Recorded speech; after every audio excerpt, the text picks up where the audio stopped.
All right, let's get into this thing. I want to talk muscle endurance in the sport of CrossFit. What does muscle endurance exactly mean? So you're doing a workout, right?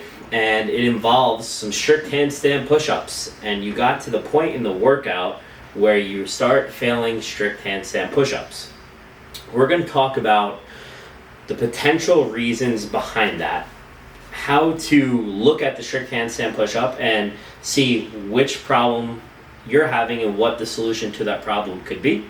And we'll take it from there, and some things will probably occur within that. So strict handstand push-up, okay, we're looking at a workout that involves 50 in a row. The athlete gets to about 25 and all of a sudden they have to go to singles and they start failing.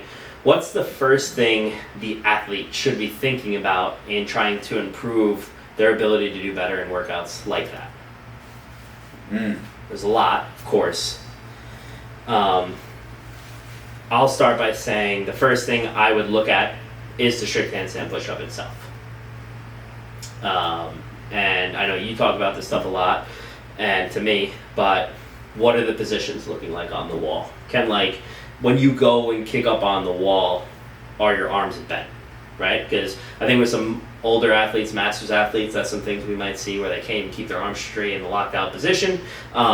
Are you super arched, which we've seen from a lot of athletes, right? Or do you have really good position? So is that kind of the first place you would start to look at, or what would come first? Well, if someone's already at that point where they're doing like 25 strict handstand push-ups, then they probably have some really good strength there, right? So yeah, you always want to think about from a movement standpoint, how well do they move? Okay, do they move well? Can they go through a full range of motion? From there, I'm also going to look at the hand placement. So if I take the purest form of the movement, can they perform the purest form of the movement? So if they're doing a handstand push-up, can they do it with their hands stacked over the shoulders in a good narrow position, or are they out super wide, really like towing the line of a standard set by CrossFit? So we want to first think about the athlete's ability to perform the movement in its strictest, purest form, how well they would perform the movement. Yep. Then from there, we have to think, well, where do I want to take this athlete for strict handstand push-up? So is their goal 50? Well, is that goal of 50 an attainable number for this person based off the anatomical structure, their strength, right? So you want to be able to set a realistic data point for them, right? Cool. If someone's struggling at like 10 to 15 strict handstand push-ups, well, I'm probably not going to say, well, we're going to get to 50 unbroken, right? If someone get 30, 35 unbroken, then 50 unbroken is more reasonable. So we want to think of reasonable data points and make those as sections. Now, that's not to say if someone can only do 10 strict, that having that goal of 45 to 50 unbroken isn't attainable, but we got to think, what's the time frame for that attainability for them to get there, right? Okay, so, sorry to cut you off. So for the listeners, you get an athlete, he's new or she's new. Let's just call them their quarterfinals, semifinals level athletes for a point of discussion, because I think there's more to work with there. So how do you test them? How do you test them to see, they come to you and they tell you the workout that always destroys me, if there's a massive set of strict handstand push-ups in it, I just blow up, I can't seem to sustain. What's the first test you're gonna do? Or what's one of the tests you might do during your testing weeks for them to see, let's see what the problem could be? I'm going to look at their ability just to do strict handstand push-ups and do them unbroken. Is that, so like a max set? Just a max set. One time, or? I'm going to go through a couple tests. Okay, cool. The first test I'm going to do is a one-time max set. How will they do with it, right? Okay. I'm going to also look to do a one-time max set, rest 90 seconds, one-time max set, and see what the drop-off is from there. Okay. And then I'm also going to have them do a belly-facing wall strict handstand push-up, because that exposes upper back trap, scap movement and efficiency better than a back-to-wall strict handstand push-up. Cool. And I'm going to see what's the huge differentiator between those two. Okay. Once I get those two, I can then make more assumptions about where I want to go from there. Okay, so the first test obviously shows us what their capabilities are of doing a max set in a row. What is the test number 2 going to show us with the rest 90 seconds? What are you looking for in that? Yeah, so what I'm looking to see is their ability to have repeatability within inside the movement. So if they were to do 25 strict unbroken rest 90 seconds and they drop down to 10, okay, well now you have like a 60% drop off on a 90-second rest, right? So that's going to give me insight that their resiliency through the strict handstand push-up movement isn't there yet. Yeah. Right. So we got to build up muscular endurance around that motion Yep. for the person. Yep. Now, if someone does like 25 strict unbroken, then they come back on 90-second rest, they get like 18 or 19. I'm like, okay, they have the ability, they have the muscular endurance for it. They could probably do really well at short rests, short reps, and just kind of chipping away at it. But if they needed to come in a workout and start with like, 40 right off the bat, are they going to fall too far behind the top 3, top 4, top 5 people who might be able to do that unbroken or that in 2 quick sets, right? Yeah, so that the difference between those two people is one you're looking at and going, I need to improve their max set. The other person you might be looking at, I need their ability to like repeat this movement over and over again. Correct. Cool. And now there's 2 different approaches to do so. But good. So we have the testing down, okay, and you got your data points. And for this discussion, well, we'll go both routes, but let's just say the person who is very good at the max unbroken set, but that just breaks down set 2. That's someone like me personally. I don't know what my scores are, but I know I could do over 30, but then I know on a short 90-second, it would probably drop off 50-60%. So how would you go at looking at that person just based off that right there? So I'm looking at this over the span of like almost like 32 to 40 weeks of progression for them. And I'm going to take something like that and I'll say, okay, what we're going to first start off with is controlled repeatable volume. So let's just say, for the sake of conversation, the number is 10, right? So I'm going to say, what we're going to first start off with over 4 to 6 week period is bringing that up. And how might we do that? Well, in the simplest fashion, we might do sets of 6 to 7 strict unbroken in 1 minute. Next minute might just be a rest. Yep. And we'll do that. And what I'm looking to do over that period is bring that number up to possibly 12 to 15. So you're doing 12 to 15 strict unbroken, resting a good maybe like 90 seconds, right? Then doing that again. And being able to manage that number for a set amount of volume, which to me might be that total volume I want to get to of 40 or 50 or 60, depending on who the person is. Now, once they get to the number I want them to get to, I'm then going to bring it back down, not as low as that 6 or 7, but I might bring it back down to, let's call it 10. And now for the next training block, we're going to work on increasing that number with some added fatigue, but not shoulder fatigue. What might that look like? Well, we're going to hold 10 unbroken 1 minute. The next minute is going to be a bike erg, right? Where you're kind of sitting up. I don't even want pressure on your arms. You're sitting up and pedaling, maintain some sort of low level of fatigue. Go back to that. Understanding that the number I'm giving them is their threshold number, right? So if I give them a number 10, I know that they can hit 10, rest the rest of the minute, go on the bike erg, come back and hit another 10 unbroken. Yep. And again, we're going to achieve that for a set amount of volume that I want them to do. It might be a total of 40, 50, 60 over the given workload. And I'm going to bring that number up to what I want that number to be over the 6, 7, 8 weeks. I'm then now going to go into another training block where I'm going to add like fatigue, where it might be 8 to 12 strict handstand push-ups 1 minute. Next minute it might be wall balls. It might be burpees. It might be double unders. It might be something that's still going to utilize the shoulder, but not predominantly be like this crazy shoulder pressing movement. And I'm going to build their resiliency up with that, again, with the same format, through the same desired volume.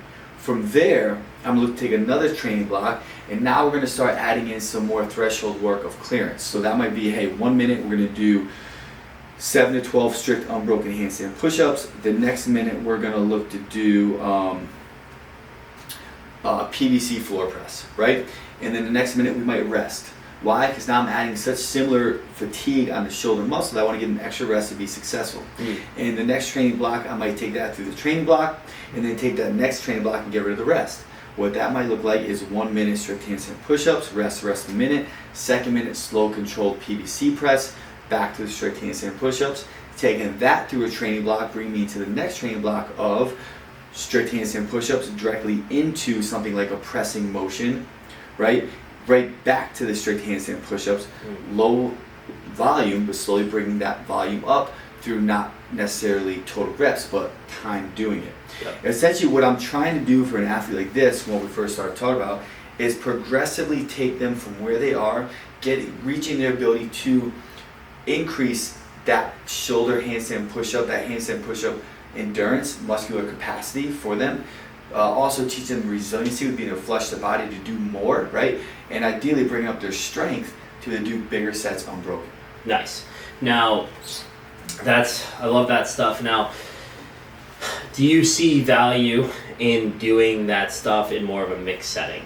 Like, is that possible to do? Like, will you look at specific athletes and maybe saying there might be more benefit to doing this in more of a mixed setting with other implements and not as much controlled rest, maybe based on their skill level? So maybe someone who's like on the higher end of a semifinals and they're good at strict handstand push-ups, they can do these things, but just compared to the best of the best, they're not. Or maybe it's just that like they're good at all those things, but the minute they have to do it in a mixed setting, things start to fall apart. Have you seen stuff like that? For sure. So there might be people who can do like 45 strict unbroken handstand push-ups. Yeah. But once they get into a workout, a mixed modal workout that has similar contractions, similar dynamic contractions, creating more fatigue, they kind of blow up and their body can't recover from it. They feel super swollen and tight.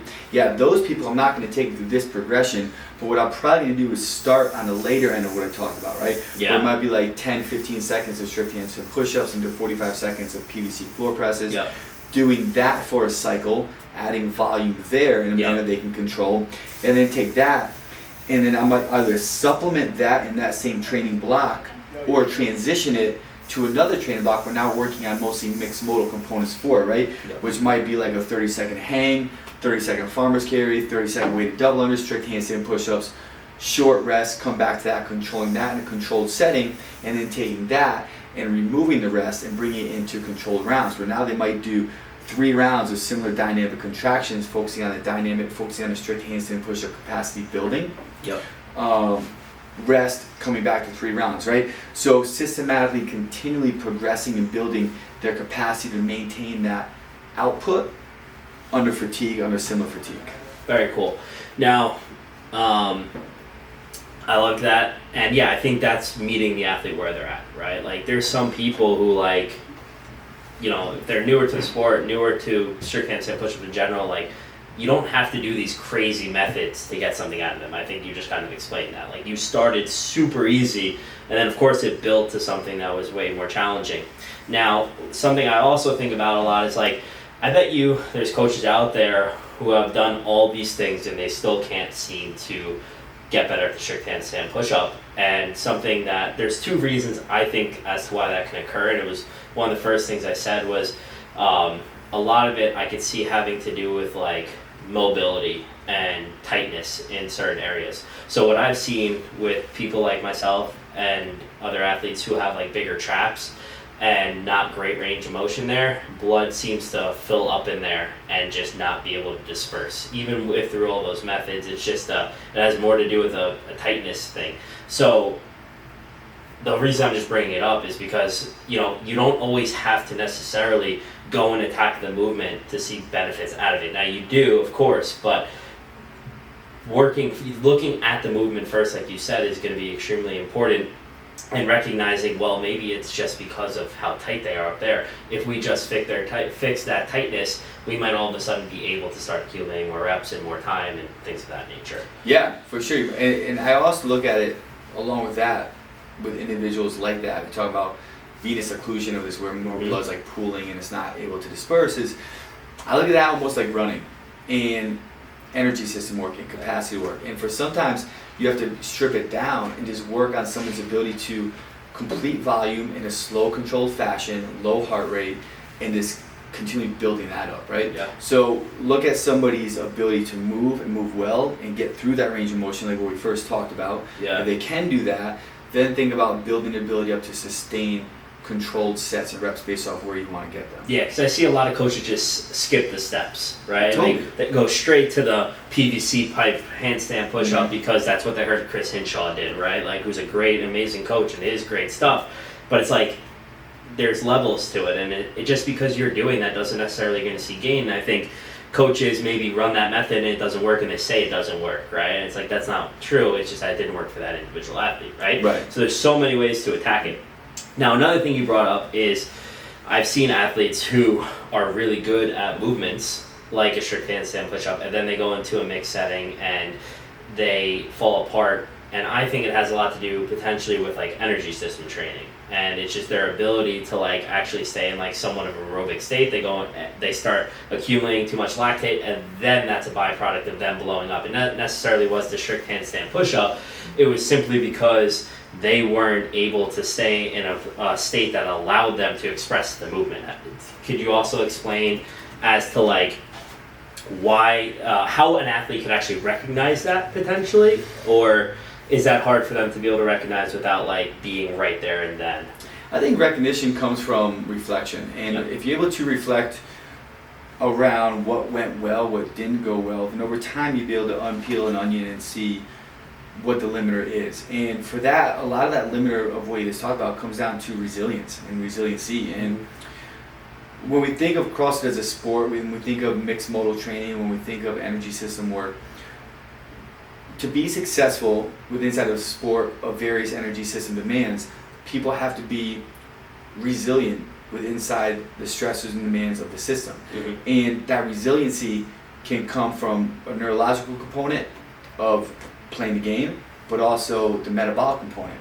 Now, the metabolic component within inside the sport of CrossFit can become interesting because of the various modalities, the various dynamic contractions, the various fatigue limiters that can all settle in. So what we really have to do as coaches and athletes is look to peel back the athlete's limiters through various dynamic contractions that are required inside a mixed modal sport, and then build their ability to become resilient in those areas around the demands of the sport. Yep.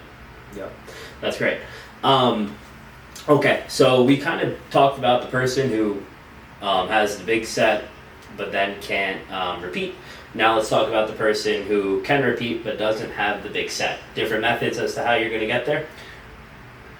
Not so much. I mean, the principles are the principles. Yep. But for someone that doesn't have a big set but has great muscular endurance with it and can repeat it quick, right?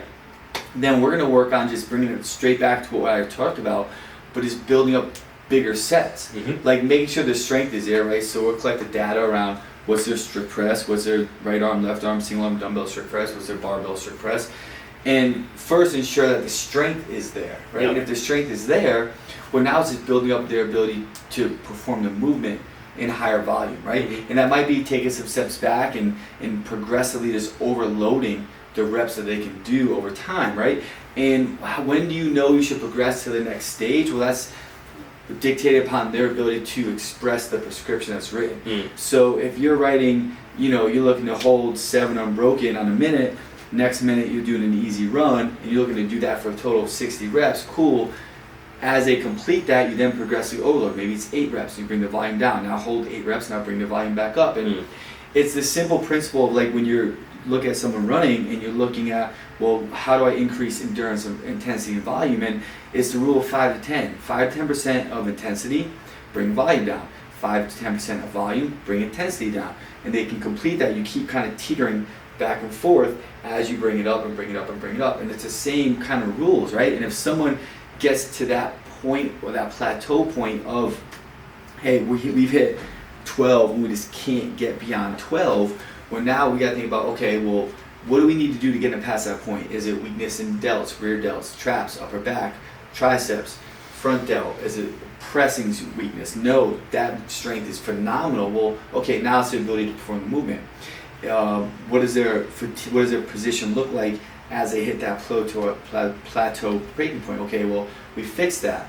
So now they have great strength, they have great positioning, great range of motion. All right, well now we just might need to progressively overload systematically of building that number up. Maybe it's 12 for more volume. Okay, now let's bring it back. Maybe we do like wave loads and clusters, different fashions to be able to do more, right? And it's just utilizing the principles of strength building that you'd apply to them for that. Yeah, which was our last talk. And one of the principles was specificity, right? So when you do want to get better at a movement, you do have to practice it to a certain extent, right? But I do think there is some value in utilizing other movements to potentially get better at the strict handstand push-up. Things like you've already mentioned, the barbell strict press, the single arm press, to make sure those numbers are intact. What are some movements that you might use as accessory to build up the strict handstand push-ups that might seem obvious to you, but maybe to some other people they didn't really think about it this way? I know you brought up some movements to me that I was like, oh, that makes sense. Maybe what are some of those for you? Well, obviously look at the big core ones, right? What's the big core ones? Bench press and strict press, right? Yeah. You can do that from a barbell and dumbbells. I also like strong lats. So I want to build up someone's lats as well. Make sure they have really strong lats from horizontal and vertical pulling, right? I want to make sure that someone has a strong upper back, but also I want to make sure someone has a very strong core to maintain body positioning. So think core, think upper back, lats, and think pressing strength. Pressing movements can come from dips, floor press, hex press, crush press, incline press, dumbbell press, bench press, close grip bench, tepos. I mean, there's a plethora of there. Yeah. But if you think of just the core basics of horizontal and vertical pressing strength, right? Think of horizontal and vertical pulling strength for a big, strong back. Lots of people don't consider their back when they think about pressing, but it's a huge component of it. Think about core strength to maintain body positioning, and think about upper delt strength. When you think about those four things, you'll be able to strategically add the specific movement selection to build the strength.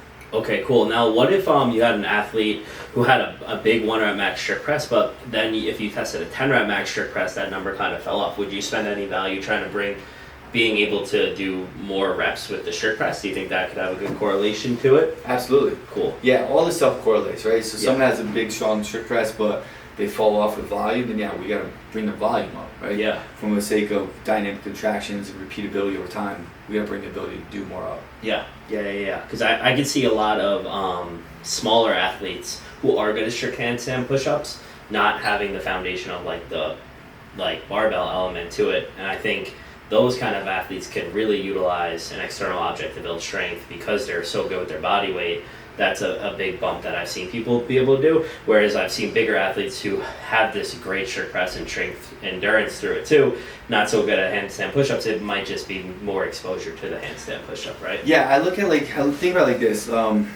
External objects, I'll say ancillary movements to a handstand push-up, they can do good things to give you a higher percentage to do more. But once you have the movement and the strength and the structural integrity to do that rep, to do that movement, the best thing is to progressively do that movement, right? If you think about gymnasts, they're not bench pressing and incline bench pressing, but they can strict handstand push-up and strict dip better than anybody else in the world, right?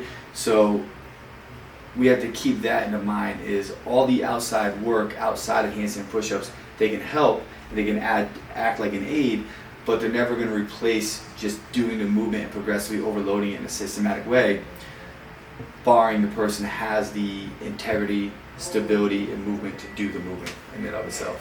What about the person who could do one? What do you think about that? What number is it where it's okay, now we work on the movement? Because that's something that I struggle with a lot too. Honestly, I'm this person's pretty strong, but they still only can do one. It's should I keep more negatives, things like that, within the movement? What do you think about that? So if it is the number a 1, again, I want to look and test all the strength data points, right? Obviously, so we're looking at the strict press, dumbbell press, bench press.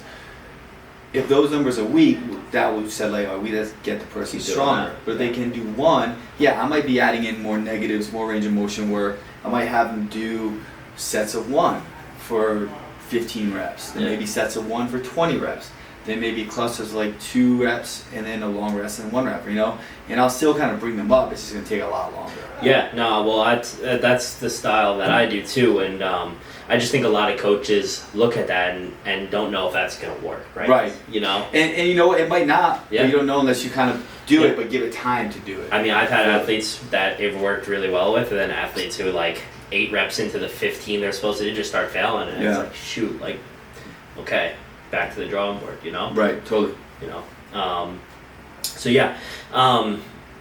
I really think that's about all the questions I have for you surrounding the strict handstand push-up. If you guys have any questions around it, shoot us in the comment section so we can deliver you guys some answers. But I think this did a great talking. Now, you utilize all these principles for any movement, whether it's a ring muscle up, a bar muscle up, a toe to bar. It doesn't matter what the movement is in terms of the gymnastics movement. Think about it the same exact way that we just went about it, and you can see success with it. I love it. That's what we Thanks, have. guys.